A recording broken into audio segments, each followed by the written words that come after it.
disponernos, hermanos, por favor, a tener palabras de oración para iniciar este servicio primero. Amante Dios y Padre Santo que moras en los cielos, gracias infinitas a esta hora por permitirnos la vida, por darnos el don de gracia del Espíritu Santo, que es nuestro consolador, el que lleva la palabra inspirada a nuestra mente y el que nos convence de pecado, de justicia y de juicio.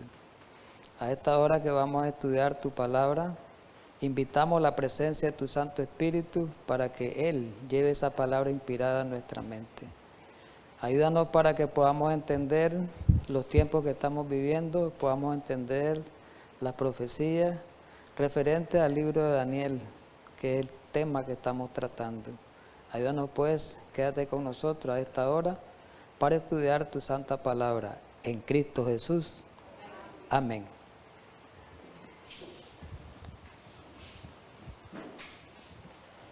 Sean bienvenidos todos mis hermanos, pues.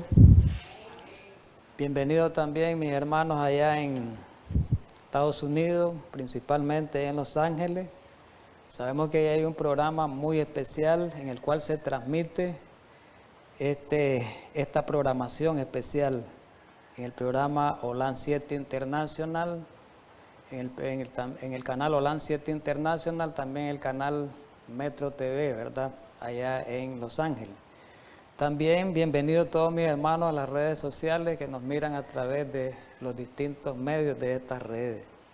Es un privilegio predicar la palabra a esta hora y predicar esta serie del libro de Daniel, que ya la comenzamos. Hoy vamos a ir al quinto tema y se llama la serie Daniel, un libro para nuestros días. Y hoy vamos a estudiar el quinto tema, que se llama El cuerno pequeño de Daniel 7. Repito, el quinto tema hoy que se llama El cuerno pequeño de Daniel 7, siguiendo una consecución del estudio anterior que tuvimos de las 4 bestias proféticas de Daniel 7. Vamos a introducirnos con lo siguiente, con el siguiente escrito. El cuerno pequeño ocupa un lugar central en las profecías del libro de Daniel y debido a esa razón es que merece un estudio muy profundo de la profecía para poder identificarlo. O sea, el cuerno pequeño es un elemento central de la profecía de Daniel. Ocupa un lugar muy especial e incluso dentro de todo el libro de Daniel. Pero principalmente aquí estamos enfocándolo en el capítulo 7, ¿verdad? Es importante hacer mención a esto porque en el tiempo que estamos viviendo, ¿verdad? Es importante entender el significado, la identificación, más bien, del cuerno pequeño, de este elemento muy importante en la profecía. Vamos para los que no estuvieron o los no vieron, la semana pasada, el tema anterior, es importante hacer una mención o una relevancia de lo que estudiamos así en poco tiempo, en unos pocos minutos. Estudiamos el capítulo 7 de Daniel, que hablaba de las 4 bestias proféticas, de una visión que tuvo el profeta, ¿verdad? Y ahí se le presentaban, ¿verdad?, en la visión 4 grandes bestias. Vamos a leer el pasaje introductorio de ese capítulo. El capítulo 7, en los versos del 1 al 3. En el primer año de Belsasar, rey de Babilonia, tuvo Daniel un sueño, como les decía, y visiones de su cabeza mientras estaba en su lecho. Luego, ¿qué hizo Daniel? Escribió el sueño y relató lo principal del asunto. Importante el verso 1. Daniel dijo, yo miraba en mi visión de noche, y he aquí que los 4 vientos del cielo combatían en el gran mar.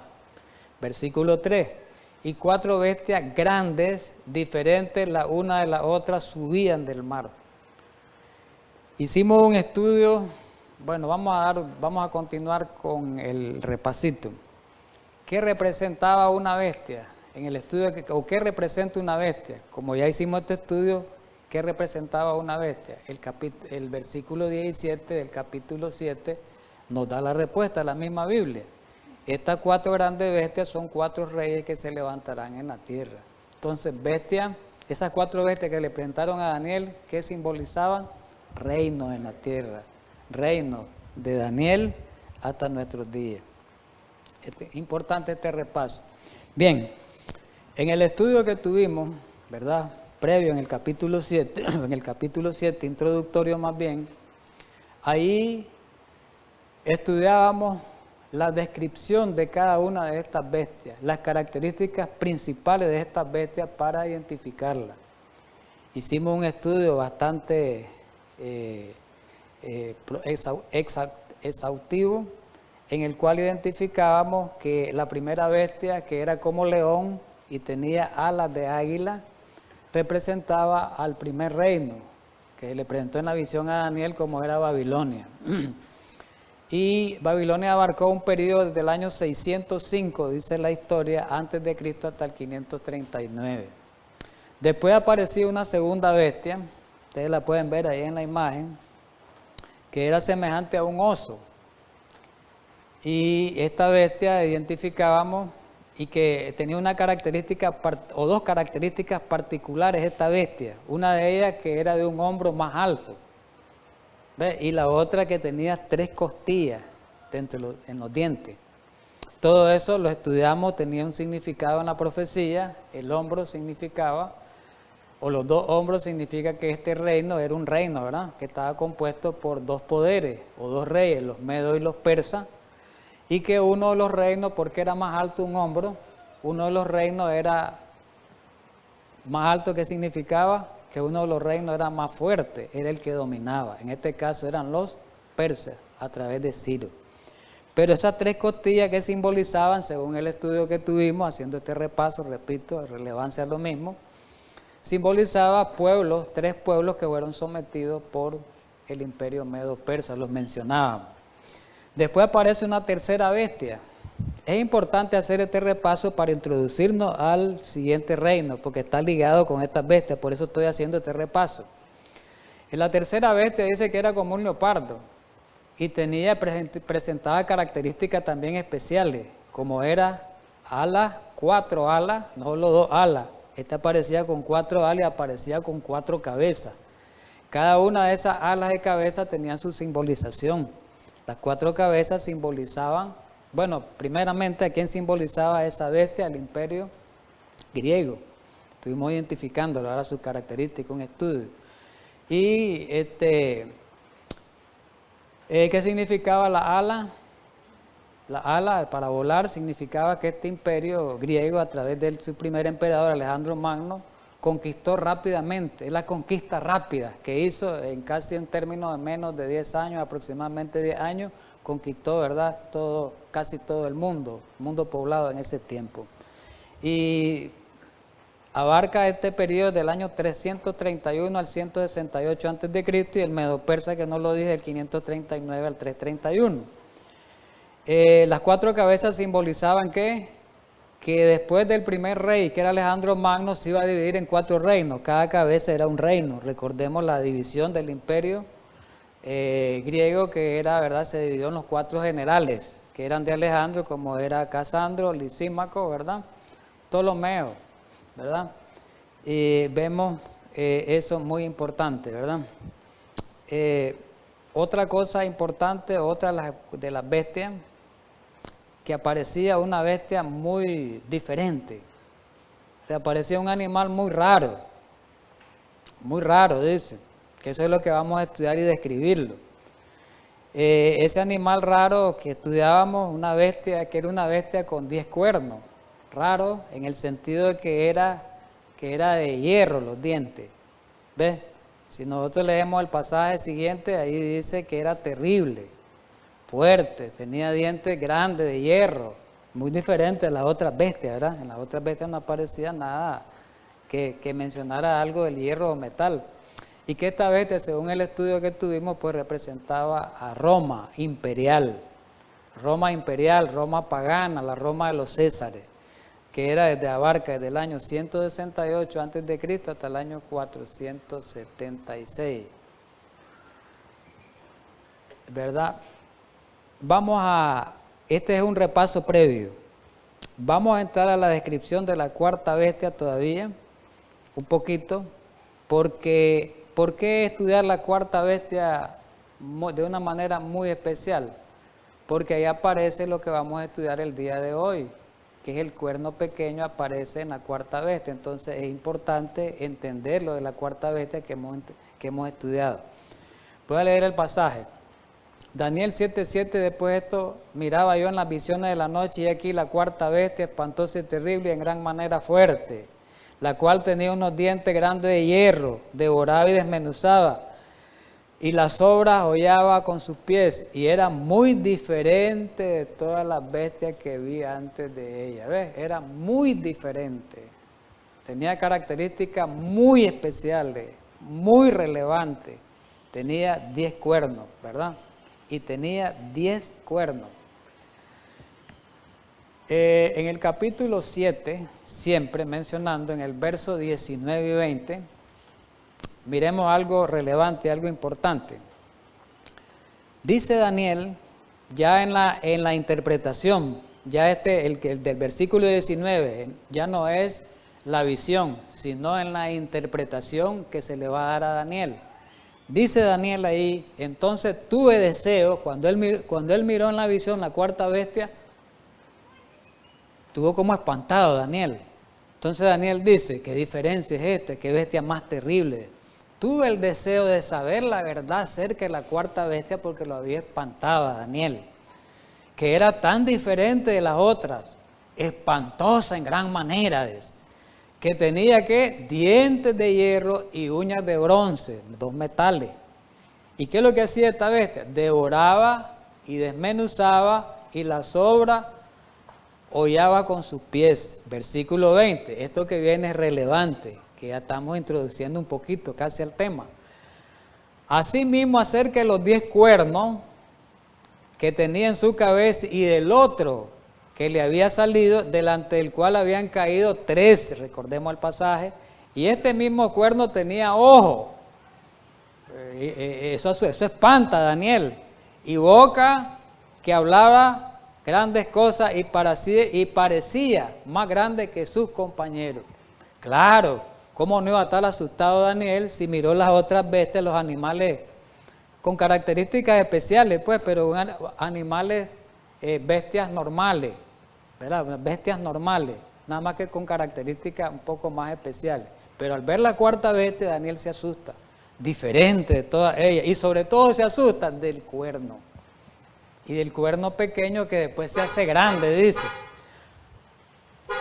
¿Por qué se asusta del cuerno pequeño?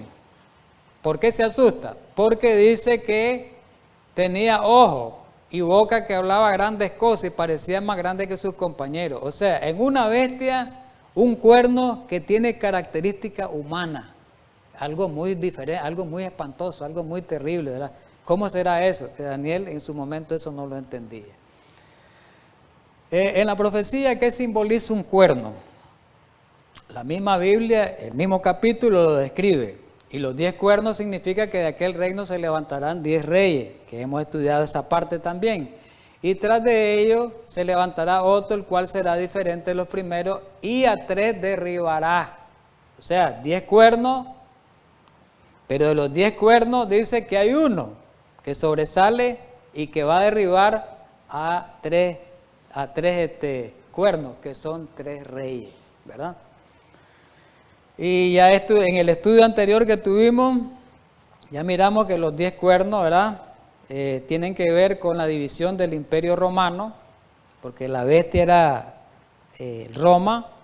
Al tener esos cuernos, es la división del Imperio Romano que fueron, recordemos, producidos por las tribus bárbaras cuando penetraron en el Imperio Romano. Y formaron lo que hoy se conoce Europa, fueron las tribus, vamos a describirla aquí a la par, aparece, voy a escribirlo un poquito, eso lo miramos en el pasado, ahí aparecen las tribus de los bárbaros por el año, cada año en que ellas fueron incursionando en el territorio romano, ¿verdad? Y miremos que la historia comprueba este hecho, son hechos bien comprobados en la historia. Y aquí aparece cada año, ¿verdad?, de aparición de cada uno de estos poderes en el Imperio Romano. Muy bien, aquí tenemos la historia hablando también, hablando de lo que la Biblia dice. Por eso le digo, entre la historia, decíamos nosotros que el libro de Daniel es un manual de historia y de profecía.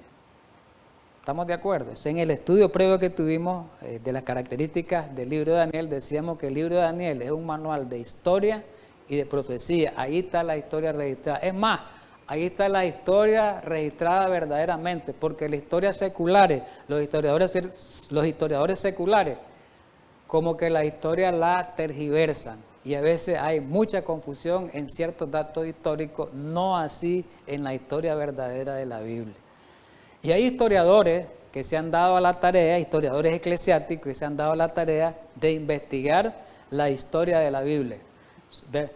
Entonces vamos a ver esta parte histórica para comprobar que si lo que dice la Biblia se cumplió, y la historia hoy lo dice que se cumplió a como lo decía la Biblia. La ruptura del Imperio Romano. Dice este dato histórico, Historia Universal Editorial, página 264-265. La ruptura del Imperio Romano, los inicios de la época bárbara, ya estudiamos la invasión bárbara. La invasión de los bárbaros, la civilización romana, cuando los bárbaros invadieron Roma, dice, la civilización romana no ha muerto de muerte natural, ha sido asesinada. Al este estaban los godos divididos en ostrogodo y visigodo. En el centro y el oeste estaban los vándalos, los burgundios, los suevos, los alamanes, los francos al norte, y al norte se encontraban los anglosajones y los lombardos. Entonces ahí aparece un mapa, como ustedes lo pueden observar, donde aparece descrito cada uno de esas tribus, o de esos reinos, o de esos poderes como cuando quedaron ya establecidos. Entonces miremos que no tiene que haber confusión en cuanto a esta descripción, ¿verdad?, que da la palabra de Dios y que tiene que dar la historia. Muy bien, vamos a entrar ya en materia, pues. El cuerno pequeño. Vamos a leer primero el pasaje, el versículo 8, repitiendo. Mientras yo contemplaba los cuernos aquí, que otro cuerno salía de entre ellos, de entre los 10. Y delante de él fueron arrancados 3 cuernos de los primeros. Salía de entre los 10. Y delante de él fueron arrancados 3 cuernos de los primeros. Y he aquí que este cuerno tenía como ojos de hombre y una boca que hablaba grandes cosas. Interesante eso que está subrayado. Eso que está subrayado es importante. ¿Por qué?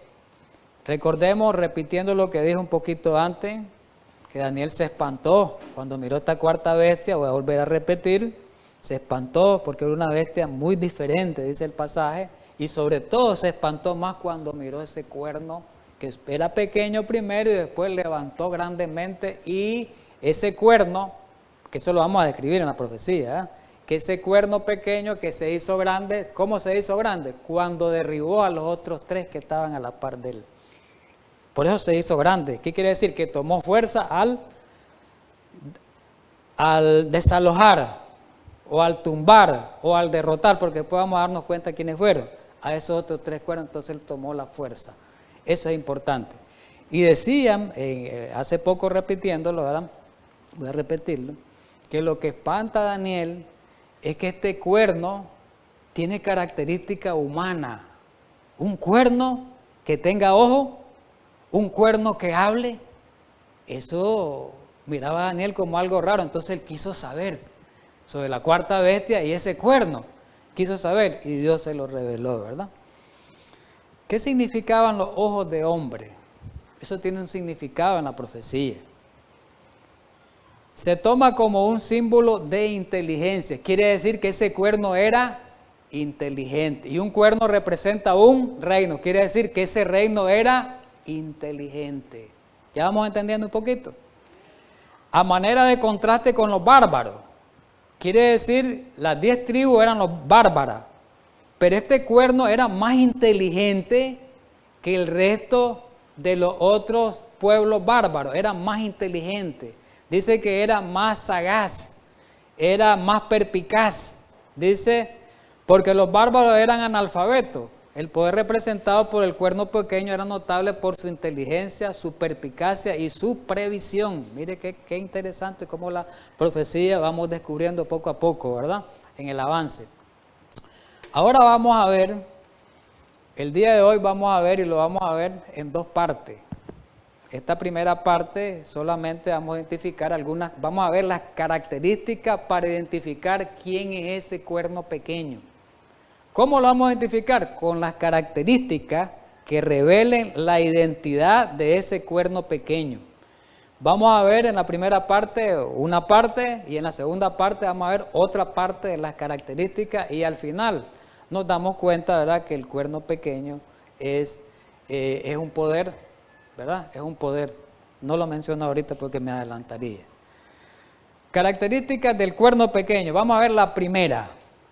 ¿Cuál es la primera característica para identificar el cuerno pequeño? Primera es que el cuerno pequeño sale de entre los 10 cuernos la cuarta bestia, la primera.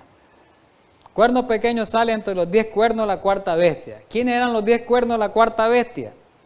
Las 10 tribus bárbaras que invadieron el imperio romano. Ya lo vimos, ¿verdad? ¿Quiénes eran? Los ostrogodos, los érulos, los vándalos, los suevos, que ahora son los países europeos. Quedaron, ¿no? España, Italia, Alemania, todos esos países quedaron, ¿verdad? Con el nombre de esos pueblos. Entonces, la bestia de 10 cuernos la hemos identificado, ya lo estudiamos en el pasado, en el estudio pasado, como el imperio romano, de eso no hay duda. ¿A dónde está descrito esto? 7.7 de Daniel, 7.8 de Daniel y 7.24 de Daniel. Eso es importante. Ahora, este cuerno, ¿a dónde estaba? En la cuarta bestia estaba en la cabeza de la cuarta bestia, donde estaban los 10 cuernos. Quiere decir que este cuerno pertenecía o pertenece a la cuarta bestia. ¿Quién era la cuarta bestia? Roma. Quiere decir que este cuerno tiene que ver con Roma. ¿Vamos bien hasta ahí? Porque era una parte de Roma, que era la cuarta bestia, espantosa de hierro. Si este cuerno está en la cabeza, es uno de los 10 cuernos, quiere decir que este cuerno es parte de Roma. ¿Vamos bien hasta ahí? Entonces, ¿qué quiere decir esto? Por lo tanto, el cuerno pequeño es una continuación del imperio romano. ¿Vamos bien hasta ahí? Ya vamos a ir caminando un poquito, avanzando, ¿verdad? Vamos a ir poco a poco. Los 10 cuernos, ya sabemos que recordemos algo. El imperio romano, antes de la división de los bárbaros, era un solo imperio. El imperio de los Césares era uno. En el tiempo de Nerón era un solo imperio romano. En los tiempos de Jesús era un solo imperio romano. En los días de las persecuciones grandes que hubieron, acérrimas de Diocleciano, todos aquellos que estudiamos, Adriano, y finalmente cuando Constantino, era un solo imperio. Después con Constantino fue que se divide el imperio, después de Constantino. Y cuando incursionan las tribus bárbaras, el imperio lo divide en el imperio romano de Oriente y en el imperio romano de Occidente, que eso lo hemos estudiado en otras partes. Entonces miremos, los 10 cuernos representan al imperio romano dividido después de su caída. El cuerno pequeño debe representar algún poder que surgiría entre ellos y tomaría el lugar de alguno de estos reinos. ¿De cuál? De los 10. Uno de los 10 es el cuerno pequeño. Entonces va a tomar el lugar. Pero hay algo en este poder que lo hace completamente diferente de los demás y que es un poder religioso, mientras que los otros que aparecen en el escenario son poderes políticos. Pero ¿cómo me atrevo a decir yo en esta mañana que es un poder religioso si todavía no hemos estudiado las características? Alguien dirá que se está como anticipando. ¿Por qué decimos que es un poder religioso el cuerno pequeño, que es diferente a los otros cuernos que son poderes políticos? Los bárbaros eran poderes políticos, no eran religiosos, pero el cuerno pequeño es religioso. ¿Por qué? Esa es la pregunta que vamos a plantearnos. ¿Por qué decimos que es religioso? La Biblia da la respuesta. Vamos a verla, aquí dan estos pasajes, la Biblia da la respuesta. Daniel 7, 8 y 25, ahí está la respuesta por qué es religioso, que eso es lo que vamos a ir entrando. Daniel 7, 8, que dice, mientras yo contemplaba, que ya lo leímos, pero lo vamos a volver a leer, los cuernos, he aquí que otro cuerno pequeño salía entre ellos, y delante de él fueron arrancados 3 cuernos de los primeros. Y aquí que este cuerno tenía ojos de hombre, repitiéndolo, esto es importante, y una boca que hablaba grandes cosas. Lo que está subrayado es interesante, es importante y son características muy determinantes o muy especiales para determinar que ese cuerno pequeño o identificar es un poder religioso. ¿Por qué? Una boca que hablaba grandes cosas. Pero el versículo 25 dice, y hablará palabras contra el Altísimo. ¿Quién es el Altísimo? ¿Tiene que ver con religión? Ese cuerno. Y ese cuerno tiene característica humana. Tiene que ver, y a los santos del Altísimo quebrantará. ¿Y qué más piensa hacer ese poder religioso que ya lo identificamos que es religioso? Pensará en cambiar los tiempos y la ley. ¿Cuál ley? La ley del Dios. ¿Cuál es esa ley muy especial? La ley de los 10 mandamientos. Entonces, este poder religioso dice que iba a hablar palabras contra el Altísimo y a los santos del Altísimo iba a quebrantar, iba a perseguir, iba a ser un poder perseguidor. ¿A quiénes? A los justos, a los santos, tiene que ver con religión y sobre todo que habla palabras contra Dios. Y una boca que hablaba grandes cosas.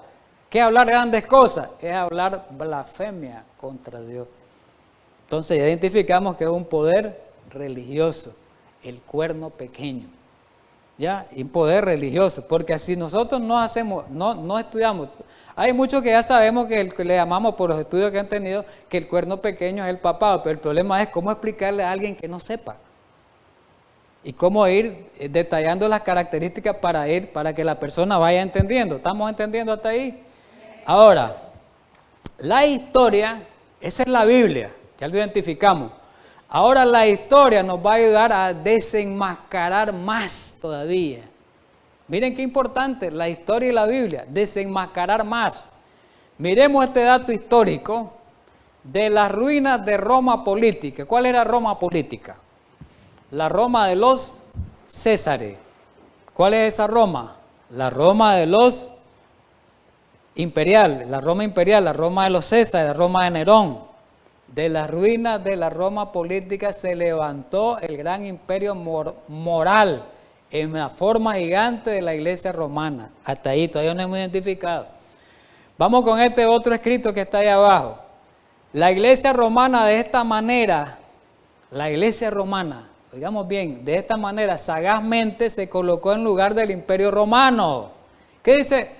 La iglesia romana de esta manera sagazmente se colocó en lugar del imperio romano. ¿Cuál es la iglesia? ¿Cuál es la iglesia que dice somos católico, apostólico y romano? Los católicos. Ellos mismos lo dicen. ¿Es así o no es así? Pero aquí este escrito dice, se colocó en lugar del imperio romano, del cual es la continuación real. ¿Qué es la continuación real del imperio romano? La iglesia católica. La iglesia católica es continuación del imperio romano, nada más que con otra fachada. Nada más que con otra fachada, ¿verdad? El imperio no ha muerto, sino que ha sufrido una transformación. La iglesia romana es el viejo imperio romano consagrado por el evangelio. ¿Qué pasó en tiempos de Constantino el Grande? Que fue el último emperador, pudiéramos decir, romano antes de la división. Podríamos decir, el último emperador que fue el que persiguió, más bien, que fue el último emperador que fue el que persiguió a los cristianos. ¿Por qué dejó perseguir la iglesia romana?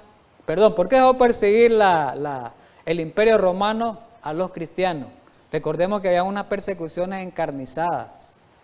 Cada día mataban miles, pero cada día se convertían miles y miles. O sea, nunca los pudieron exterminar. Entonces dijeron, el diablo usó otro método. Dice, no lo podemos terminar los cristianos, ahora usamos otro método. Hay que convertirse al cristianismo y combinar una religión y hacer una religión falsa y engañarlos a todos. Y eso es lo que hizo el diablo al formar el catolicismo. Entonces, aquí por eso dice que la iglesia romana, la iglesia católica, es el viejo imperio romano consagrado al evangelio. O sea, es todas las tradiciones paganas de Roma, las introdujeron en el cristianismo, y cuando se fusionó el cristianismo con el romanismo, con las tradiciones romanas, podríamos decir, con el paganismo romano se formó el catolicismo. ¿Qué es el catolicismo? Es la unión del paganismo romano, sus tradiciones romanas, su paganismo, sus creencias con la religión cristiana, una mezcla. Ahí vino. ¿Estamos entendidos? Entonces el escrito histórico es una realidad. Vamos a continuar con la historia. Otros grandes historiadores. LaBianca, profesor de historia de la Universidad de Roma, lo está diciendo, este no es un cristiano. A la sucesión de los Césares, ¿quiénes eran los Césares? Los emperadores romanos. Vino la sucesión de los pontífices en Roma. Ya dejaron de ser los emperadores, ahora van a ser los papas. Y ahora el papa es como que fuera un emperador romano. Mismo título. Cuando Constantino abandonó Roma, le dio su asiento al pontífice, lo que venía diciendo yo anteriormente, ¿verdad? Otro dato histórico. Historia de la Iglesia Cristiana, volumen 3, página 271. Virgilio, un papa, fue un papa, ascendió a la silla papal en el año 538 bajo la protección militar de Belisario. ¿Quién recuerda el año 538? ¿Qué comenzó ahí? El poder papal. El poder papal, la supremacía papal comenzó en el 538, se le dieron todos los poderes al papa. Dice bajo la protección de Belisario. ¿Quién era Belisario? Un general del emperador Justiniano, la historia. Esa entonces ya la historia identifica que el cuerno pequeño es el poder católico romano. Ya lo ven, miremos mismo que la misma historia, la Biblia dio las características y la historia ya lo desenmascara. Segunda característica, el tiempo de aparición del cuerno pequeño. ¿Cuándo aparece? Ese es importante ver. El cuerno pequeño aparece cronológicamente después de los 10 cuernos. Eso es importante. Nace después que los 10 cuernos. ¿Quiénes son los 10 cuernos? Las tribus bárbaras. Nacen después que los 10 cuernos estaban en su lugar. Es decir, de las ruinas del Imperio Romano, ocupada en ese entonces por las tribus bárbaras. En ese siglo VI, el papado comenzó a tener poder. Recordemos, el año 538, provocando la caída de los 3 cuernos. ¿Quiénes eran los 3 cuernos? Los vándalos, los érulos y los ostrogodos. ¿Verdad? Ahí tenemos los años, ¿verdad? Vándalos, los érulos, 493 después de Cristo. Los vándalos, 534 después de Cristo, y los ostrogodos, los últimos, cuando ya quedó liberado. Esos 3, ¿por qué tuvo? Ahora la pregunta es, ¿por qué tuvo que eliminar el cuerno pequeño, que es el papado, ya lo identificamos, a esos 3 poderes? ¿Por qué tuvo que eliminarlo? Porque dice que tenía que eliminarlo para que él se hiciera grande, para que él tomara poder. ¿Por qué? Esa es una buena pregunta. ¿Por qué tenía que eliminarlo? Bueno, sencillamente porque estos 3 poderes eran defensores del arrianismo. Voy a explicar un poquito eso. Que fue el rival en religión más formidable del catolicismo. Muy bien. Los otros 7 cuernos no le causaron tanto problema al papado como estos 3. Porque estos 3 reyes, los érulos, los vándalos y los ostrogodos, incursionaron en Roma. Tomaron Roma, incursionaron en Italia, la península ibérica de Italia, donde estaba el Papa ahí. Entonces no lo dejaban en paz, porque ellos tenían otras creencias cristianas, el arrianismo. Y vamos a leer un escrito rápido, ¿verdad? Donde habla de eso. Los 3 cuernos que fueron arrancados fueron los pueblos arrianos, los érulos, los vándalos y los ostrogodos. Arrio, un sacerdote de Alejandría que enseñaba que Cristo era un ser creado. Voy a explicar eso. Había un problema de religión, oigamos bien. El Papa predicando su religión, ahí, en ese lugar en el imperio, y los arrianos predicando su religión. Los arrianos, supuestamente, los arrianos que eran los érulos, los vándalos y los ostrogodos. ¿Por qué? ¿De dónde viene arriano? El nombre viene de Arrio. Arrio era un sacerdote de Alejandría que enseñaba que Cristo era un ser creado, contrario a los católicos.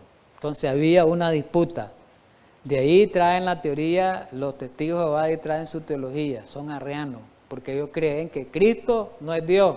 Los arrianos decían que Cristo no era Dios y los católicos decían Cristo es Dios. Entonces había un problema teológico, había una disputa, un problema. Al Papa le estaban contradiciendo, entonces él no quería eso. Esos tres poderes estaban en pugna con el Papa y tenía que eliminarlo para quedar él y aplastar a todos y someternos a la religión y toda su influencia teológica, ¿verdad? Abarcarla. Entonces hubo un problema serio. Entonces, ¿qué es lo que tenía que hacerse? Eliminar esos tres poderes que hablaba la profecía. Tenía que arrancar esos tres cuernos, eliminarlos porque le estaban causando problemas al obispo de Roma, que después fue el Papa. Aquí lo dice. Dice que hicieron un concilio ellos, porque ellos creían en la Trinidad católica, sí, los católicos creían en la Trinidad católica, pero los arrianos no creían en la Trinidad. Es más, los testigos de Jehová no creen en la Trinidad. Ellos tienen procedencia arriana y hay religiones que tienen procedencia arriana actualmente. Eso viene desde hace, miren, siglos. Esa cuestión del arrianismo, hay religiones que todavía tienen estas secuelas en su teología. De ahí, porque decían que Cristo no era Dios, Cristo era un ser creado. Entonces hubo ese problema entre los trinitarios referentes a la divinidad. Aquí está el escrito. El obispo de Roma dice que aunque el concilio de Nicea en el año 325 condenó tal enseñanza, la arriana la condenó, la doctrina se propagó. Dijeron, no se va a propagar esta doctrina, pero ya la doctrina se había propagado. Y cuando los invasores germánicos se convirtieron al cristianismo, adoptaron mayormente la forma arriana. El obispo de Roma, que era el Papa por su parte, era trinitario, que aceptaba la divinidad de Cristo. Y ahí viene, ¿verdad?, los años en que Daniel 7:8 indica que estos poderes serían arrancados, ya lo estudiamos en la profecía, de manera que el Papa, serían arrancados, de manera que el Papa pudiese desarrollarse y afianzarse, tenía que arrancarse. Los ostrogodos vencieron a los érulos en Italia en el año 493, a su vez estos sucumbieron ante el ejército de Justiniano, que era el emperador de Constantinopla, en el año 538 y fueron totalmente destruidos en el 554. Y después vino, Justiniano venció a los vándalos, no lo leo literalmente, fue así, aquí donde quiero llegar, como las tres naciones arrianas que se negaron a renunciar sus creencias heréticas, herejías, fueron arrancadas o vencidas y los otros pueblos arrianos se tornaron ortodoxos. Lo que dejó al obispo de Roma como el gobernador indisputable de las naciones y corrector de los herejes. Los apartó, después el papado toma el poder hasta hoy. Hasta hoy en el sentido de que hoy no persigue, pues, pero recordemos que el papado ha ido recuperando el poder, ¿verdad? Y eso es lo que va a pasar en el tiempo final, por eso digo hasta hoy, porque en el tiempo final va a revivirse eso. Muy bien, sigamos en la historia. El obispo de Roma, con la ayuda del rey Clodoveo, rey de los francos, y con la ayuda de las tropas del emperador Justiniano, ¿verdad? Vinieron, ¿verdad? Ellos, leo rápidamente, Justiniano a través de un decreto, le dio un decreto a los poderes del Papa, tanto civil como religioso. Voy a explicarlo. Justiniano era el emperador de Roma dividido en la otra parte, que era la Roma oriental. Tenía fuerza, es el que quedó en Constantinopla, como digamos sucesor de Constantino. Pero en el otro lado estaba el papado, que ya entonces ese problema que le estaban causando los tres, tuvo que ayudarlo Justiniano con las tropas del ejército romano y tuvo que ayudarlo otro, que aquí lo vamos a mencionar. Aquí está. Lo ayudó el rey Clodoveo de los francos también, en el año 533. ¿Ve? Creo que es escrito del mismo. Ahí. Muy bien. El papado dice que es un reino eclesiástico. ¿Qué cosa es un reino eclesiástico? Religioso, gobernado por un pontífice. Los otros reinos o los poderes seculares eran gobernados por reyes. Vamos a explicar. Los bárbaros eran gobernados por reyes. El rey tal de los érulos con nombre, el rey tal con un nombre. Pero el papado era gobernado por un obispo, que después se le llamó papa, no era rey. Había una diferencia por eso, era religioso, no era un rey, era un obispo que después se le llamó papa, diferente a los otros que eran rey. En la Edad Media muchos reyes estuvieron sometidos al sistema papal. Y es verdad, cuando el papado toma el poder en el año 538 y desaloja a los poderes arrianos, que eran los tres cuernos, el papado queda con la supremacía y le es dado todos los poderes civiles y religiosos y comienza a perseguir al que no quería someterse a su religión. Comienzan las persecuciones, que eso es lo que vamos a ver ahorita. La característica 3. El papado es un poder, es decir, el cuerno pequeño es un poder perseguidor, que ya descubrimos que es el papado. Lo vamos a contactar con la historia. Primero la Biblia lo dice. Dice en 7:21 Daniel, y veía yo que este cuerno hacía guerra contra los santos y los vencía. La Biblia dice que el cuerno pequeño iba a perseguir a los religiosos, a los verdaderos religiosos, a los verdaderos hijos de Dios, a los verdaderos discípulos de Dios, los iba a perseguir. El versículo 25 dice también que iba a hablar palabra contra el Altísimo y a los santos del Altísimo quebrantará, que también los iba a perseguir. Es decir, la Biblia hablaba que este cuerno pequeño, o sea, que el papado o que el catolicismo romano, la Biblia hablaba hace más de 600 años, 500 y pico de años, que este poder iba a perseguir a los verdaderos hijos de Dios fieles. La pregunta es, ¿se cumplió esto? Sí, la historia lo contata, ¿va? Eso es lo que vamos a ver. Es cierto que Roma imperial persiguió a los cristianos, lo vimos en los tiempos después de Jesús, en los tiempos de los apóstoles, primero en forma local y luego en una dimensión imperial, pero la persecución fue mayor en su alcance y duración durante Roma religiosa por el papado. Vamos a pararnos ahí. Mucho se ha hablado de la persecución romana, que los emperadores fueron atroces, pero dicen que vamos a verlo pues con la historia, que la mayor persecución que ha habido es la persecución provocada por la religión católica a través de los papas. Esa es la más grande, la más sangrienta de todas las edades.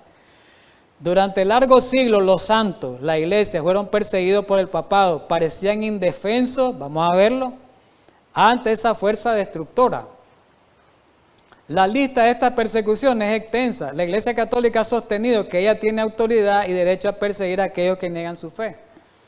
Miremoslo con la historia.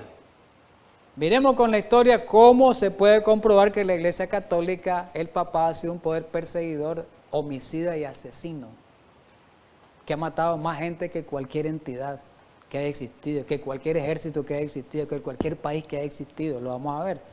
El papado reconoce que ha perseguido y defiende tales hechos como legítimo ejercicio del poder que pretende haber recibido de Cristo. Lo siguiente está tomado de la Enciclopedia Católica, ellos mismos lo dicen. En su Enciclopedia Católica, ahí lo pueden buscar en internet, en la bula, ¿cómo se llama la bula? Ad extirpanda, que fue promovida o fue proclamada en el año 1252 por el Papa Inocencio IV. ¿Qué decía este Papa, esta bula? Miremos lo que decía este mandato, esta ley. Cuando los que hayan sido condenados como culpables de herejía, ¿cuáles eran las herejías que los acusaban?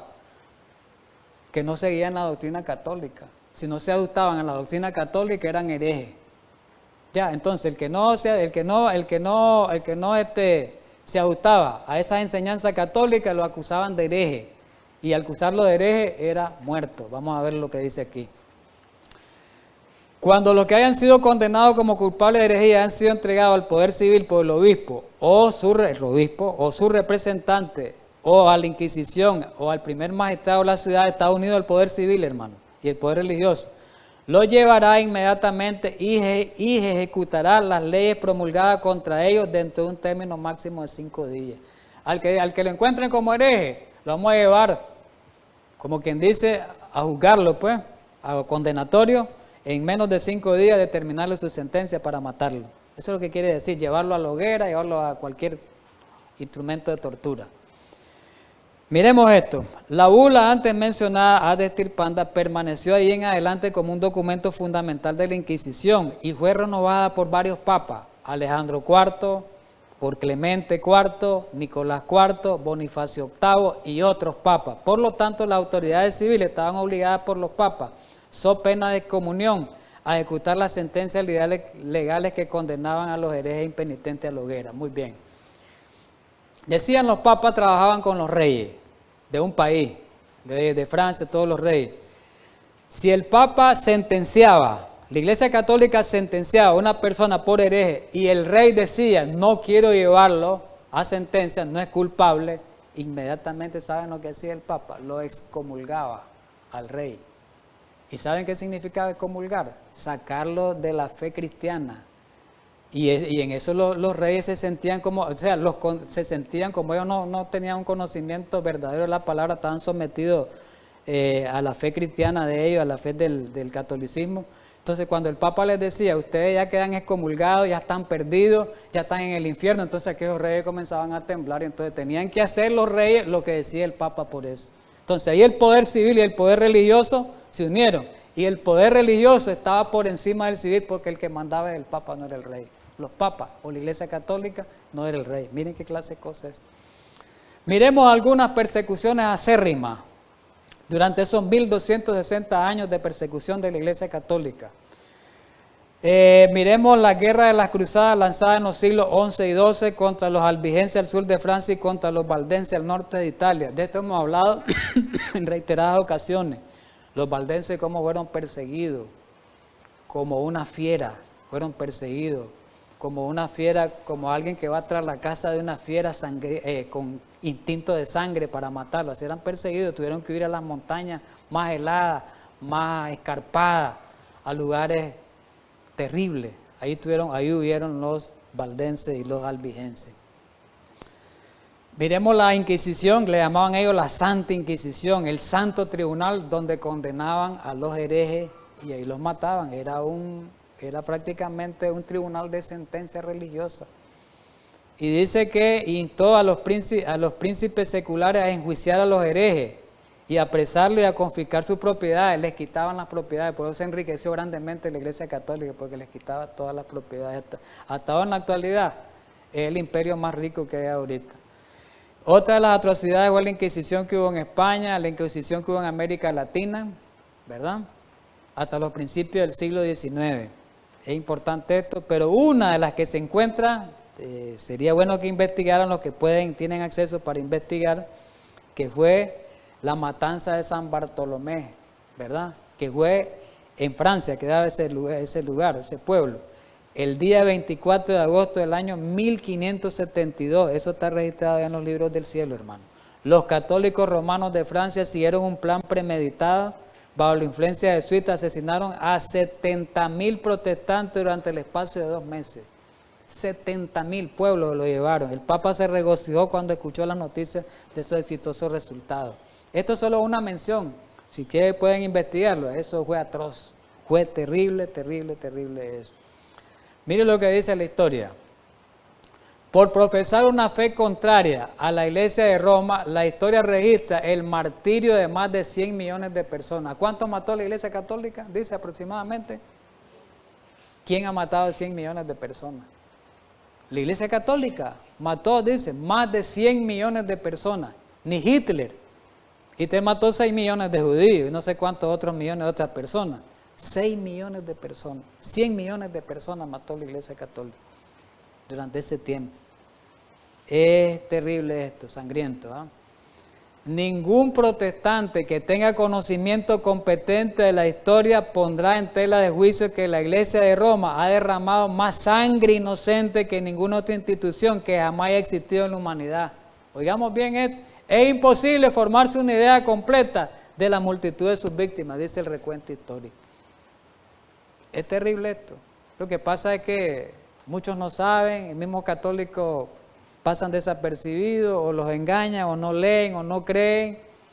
Se calcula un promedio 40.000 homicidios religiosos por cada año de existencia papal. Cada año, ¿cuánto mataban en promedio? 40.000 personas. ¿Cuánto sería a diario? Hay que hacer ese cálculo por día. Era una atrocidad. Era una atrocidad. Miren, fueron millonadas. Entre el año 538 y 1798 fueron millonadas. Bueno, ahora vamos a hablar un poquito con el espíritu de profecía, ya para el cierre de esta primera parte. Unas 2 o 3 cititas más con el espíritu de profecía para el cierre. Y vamos a ver que aquí también habla de la historia, lo que ocurrió ¿Y cómo va a ocurrir de nuevo eso?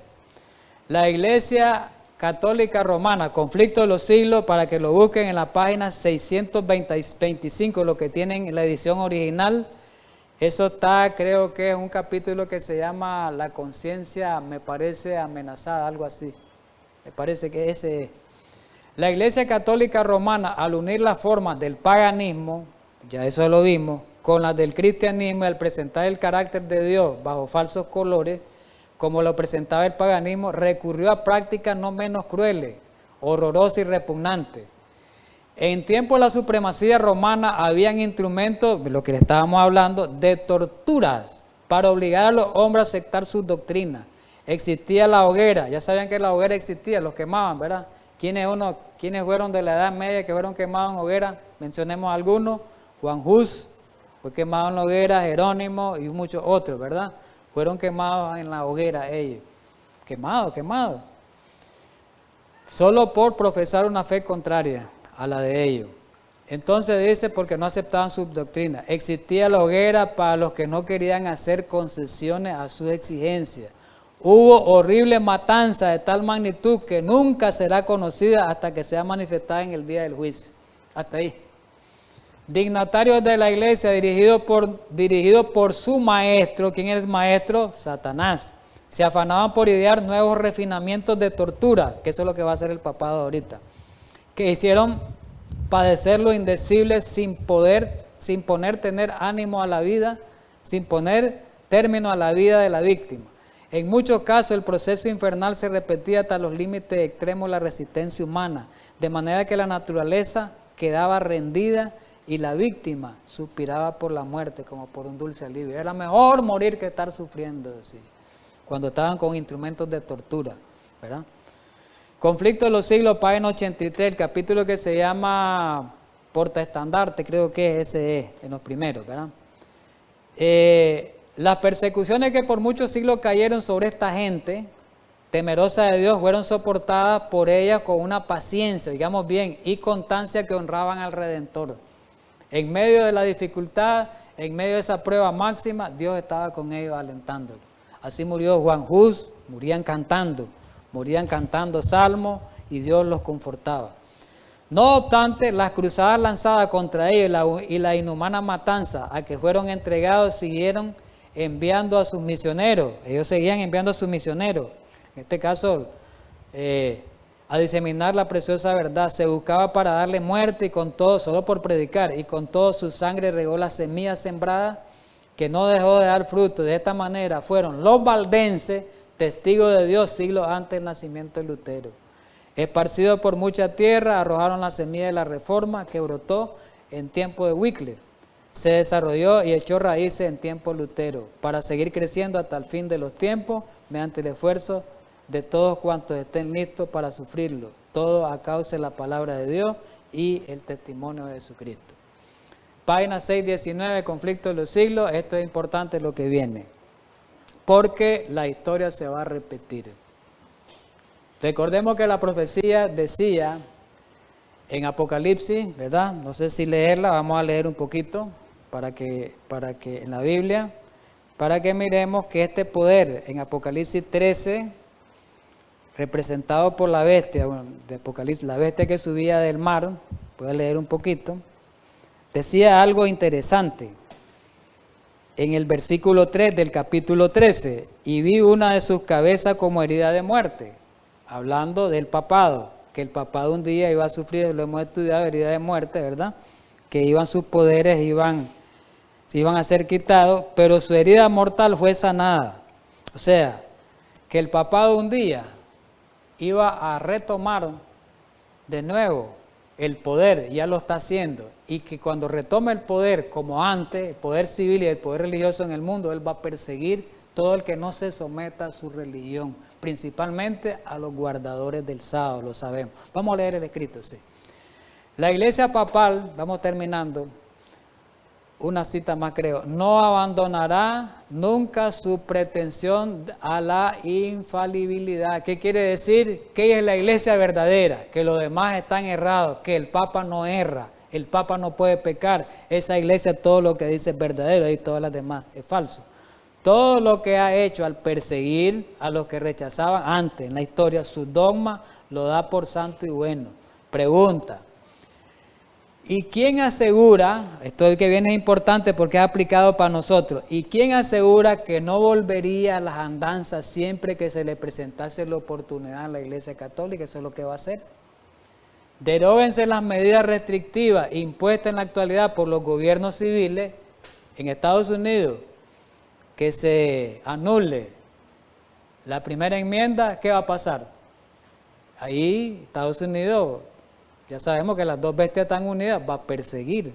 Eso lo sabemos por la profecía. Y todos los países van a ser así. En todo el mundo va a haber persecución religiosa. Eso lo hemos estudiado. Deróguense las medidas restrictivas impuestas en la actualidad por los gobiernos civiles y déjese a Roma que recupere su antiguo poder, digamos bien, y que ya lo está haciendo. Recordemos que el Papa se maravilló todo el mundo en pos de la bestia. El Papa, ¿cómo es visto en el mundo hoy? Como el máximo líder. Obama lo dijo ahorita este nuevo, ¿cómo se llama? Biden, que está trabajando con él. Hasta los rusos lo han dicho, hasta los mismos chinos han dicho. Los musulmanes han dicho que el Papa es de un gran... hasta los mismos israelitas. Entonces se maravilló todo el mundo en pos de la bestia. El Papa está tomando poder. Vamos a volver a lo mismo. Vienen las persecuciones encarnizadas. Ahora son contra los guardadores del sábado. Ahora es contra la... Allá persiguió a la verdadera iglesia, ¿sí o no? ¿Qué era el cristianismo? ¿Aquí quién va a perseguir? ¿A los testigos de Jehová? Al remanente. Igual. El diablo, ¿cuál es el ojo principal? Ahí no lo dice Apocalipsis 12, 17. Apocalipsis 12, 17, claro. Se encendió de ira y se va a hacer guerra, se llenó de ira. ¿Contra quién? Contra el remanente. Ahí no está descrita la persecución. Esa es la persecución. La Biblia habla que viene persecución. Y uno es porque no entendemos que no hay una persecución religiosa. Y déjese a que Roma recupere su antiguo poder y se verán resucitar. Oiga bien. En el acto, su tiranía y sus persecuciones. Viene la tortura, viene la muerte. Eso lo sabemos, los decretos de muerte. Todo eso viene, hermano, está descrito en la palabra de Dios. Y mire lo que está diciendo, se va a repetir la historia. Aquí lo dice en el libro de Eventos de los Últimos Días. Lo dice claramente, aplicado ya a esta última cita para nuestros días. Cuando nuestra nación, hablando de los Estados Unidos, abjure de tal manera los principios de su gobierno que promulgue una ley dominical, en este acto el protestantismo dará la mano ¿a quién? Al catolicismo, al papado con la ley dominical. Entonces, ¿qué va a pasar? Van a perseguir. Volvemos a lo mismo, antiguo. Vienen las persecuciones, hermanos, la persecución viene. No sé por qué los adventistas todavía no creemos, algunos todavía, que no va a haber persecución, o lo creemos en la teoría, o creemos que ese tiempo está lejos. Eso está cerca. Los protestantes, ahí aparece, oye los testimonios, la cita, tomo 2, página 318 y 19, aparece en Eventos de los Últimos Días en la página original 131. Este aparece en Maranatha y en Eventos de los Últimos Días, la última cita, ya la última para ir terminando. Los protestantes volcarán. El problema es que ahora, hermanos, va a ser más poderosa la persecución, porque antes era solo el catolicismo. Ahora, ¿quiénes van unidos? Todas las religiones, todos los protestantes, todos los poderes religiosos unidos, todos los poderes civiles unidos contra el remanente. Ahora todo el mundo contra el pueblo de Dios, los guardadores del sábado. Ahora los evangélicos, estos protestantes, que antes el papado en aquel tiempo, ¿a quién persiguió? A los protestantes. Ahora los protestantes se unen para perseguir a los guardadores del séptimo día. Los protestantes volcarán toda su influencia y su poder del lado del papado en Estados Unidos, mediante un decreto nacional en Estados Unidos que imponga el falso día de reposo, y darán vida, aquí está, mire, y vigor a la corrompida fe de Roma. Reviviendo ¿qué? Su tiranía y opresión de las conciencias. ¿Se va a repetir la historia? Sí. ¿Está cerca esto? Claro, esto no está lejos. Esto se va a repetir.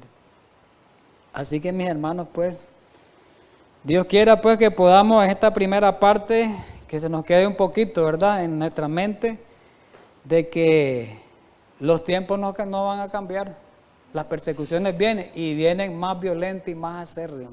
porque ahora es el tiempo final. El diablo sabe que le queda poco tiempo. Allá no le quedaba todavía poco tiempo. Ahora sabe el diablo dice, las voy a echar todas en este tiempo para tratar de destruir a esta secta aborrecible, así la llama Satanás. Así que mis hermanos, vamos a terminar esta primera parte para después tener la continuación y vamos a hacerlo orando, pues. Continuamos el estudio, ahora siempre. Arrodillémonos los que podamos. Amante Padre Santo que mora en los cielos, gracias por habernos ayudado a estudiar esta primera parte, características también para identificar al poder del cuerno pequeño, poder religioso. Ayúdanos para que entendamos las siguientes partes que vamos a estudiar y podamos aplicarlo, ¿verdad?, a nuestras vidas y creer que el tiempo está cerca y que todas estas profecías nos están diciendo que tenemos que prepararnos para el encuentro con nuestro Salvador. Gracias, Señor, a esta hora en Cristo Jesús. Amén. Muy bien, pues vamos al receso, ¿verdad? 15 minutitos de receso.